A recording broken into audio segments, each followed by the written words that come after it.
fast. I actually remember the morning because I was getting ready to go to a funeral for the father of another friend. You understand? And it was Facebook. I go up and I see another friend post like somebody did a black screen with hearts. Why? Some comment on her post and say, who dead? So she called me. She called my phone. And that was probably minutes to 9 because the funeral was 10 o'clock. I made it say me I go leave my house 9:30 for go to the funeral. So I was getting ready. She said, are you sitting down? I said, no, man, talk. She said, Kamala, sit down. And that is when she told me, right? No, shock and stun was not I mean, I was besides myself. A lot of people started calling me because they know that myself and the Silveras are friends. Both of them were my friends. So it's RymeNation family. Welcome back to the channel. So Kamala Forbes recently did an interview with a YouTuber, RymeNation family. So I got this video from TikTok. However, the person TikTok took it from YouTube. Yeah. So anyways, so Kamala Forbes Harris, yeah, I try to clear our name of any wrongdoing or any involvement in the Melissa Silvera's murder RymeNation family. Firstly, she stated the first time she heard about the passing of Melissa Silvera was one of her friends posted it on Facebook RymeNation family, and she commented and asked who died. So the person contact her off social media. They contact her on her phone and tell her who passed away, RymeNation family. So she said she tried to contact Julian. He never answered the phone, RymeNation family. So in that process, when she received the call, she said that she was preparing for a funeral. Yeah. And she actually admitted that she went on the scene, RymeNation family. She said she wasn't the one that pronounced Melissa Silvera dead because by the time she get to the scene, a lot of persons converted there already, and Melissa's body wasn't nowhere to be seen. RymeNation family. So she said by the time she get there, them did actually remove the body already. You see me? So that is what she said allegedly. So RymeNation family, want to take a look on the video. Leave your thoughts and opinions down in the comment section and tell them what you think. And a lot of persons are bash her say she a tell lie because she a pick for fine words for talk, isn't me? So anyways, so if you're new to the RymeNation channel, please consider subscribing and hitting that notification bell. So whenever you guys subscribe to the channel, helps the channel to grow and helps YouTube to push the channel out there. So take a look. Fast. I actually remember the morning because I was getting ready to go to a funeral for the father of another friend.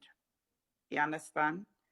And it was Facebook. I go up and I see another friend post like somebody did a black screen with hearts. Why? Some comment on her post and say, who dead? So she called me. She called my phone. And that was probably minutes to 9 because the funeral was 10 o'clock.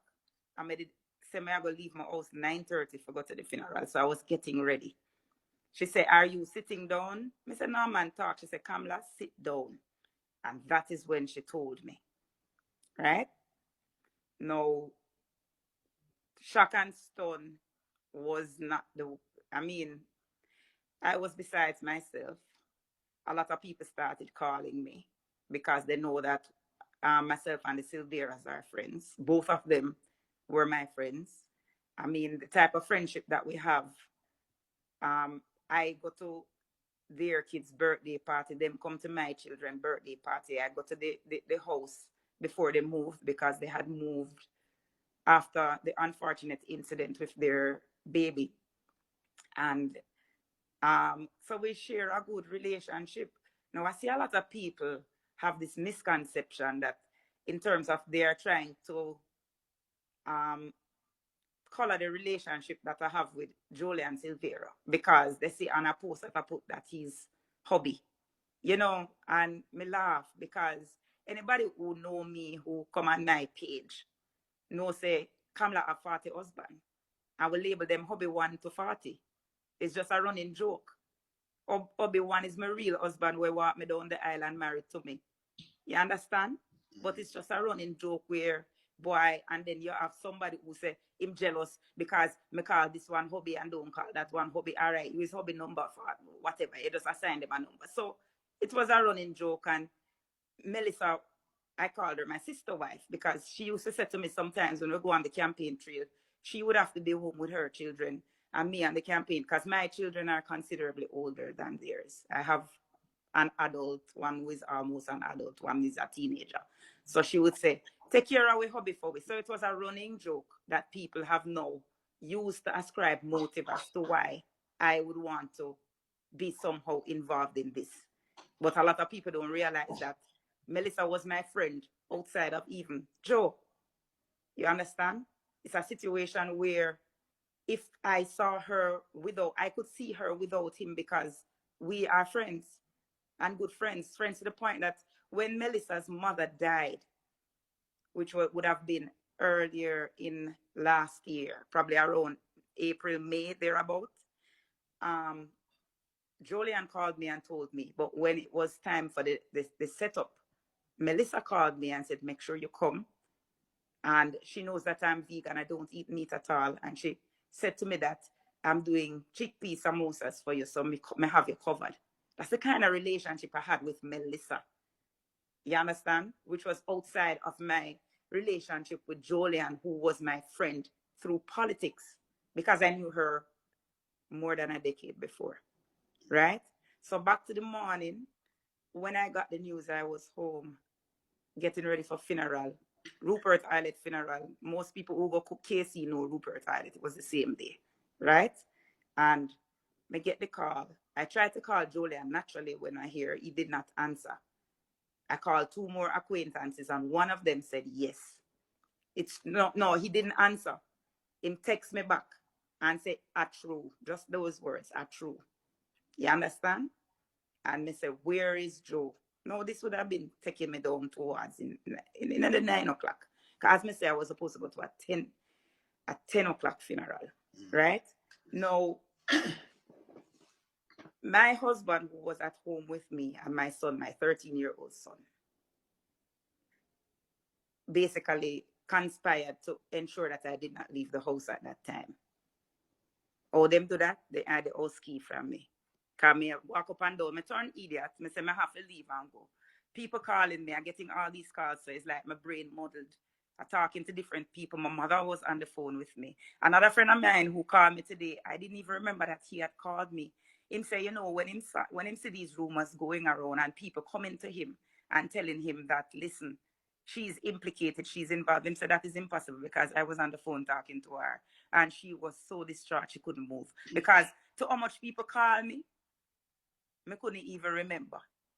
So no, by the time I composed myself, it had already been released by Bio. I saw it on Instagram that she died in her sleep.